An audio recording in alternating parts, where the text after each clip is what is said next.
こんにちは皆さん、メリッサです。一緒に英会話を勉強しましょう。Hey everyone, I'm Melissa, and welcome to today's lesson.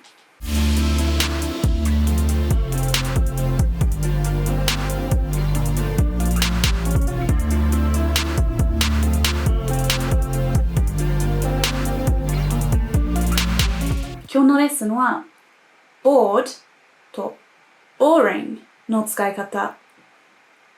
Today's lesson is how to use bored and boring.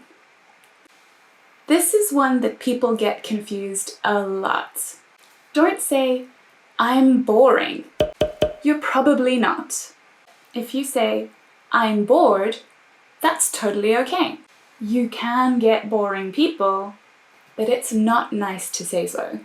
Be friendly. 人について bored 使ってもいいよ。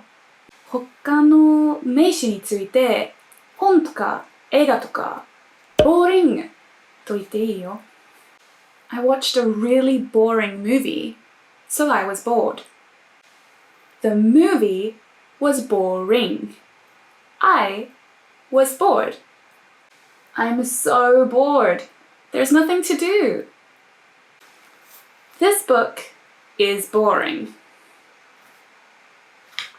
I'm gonna read something else. 今週これを練習してね。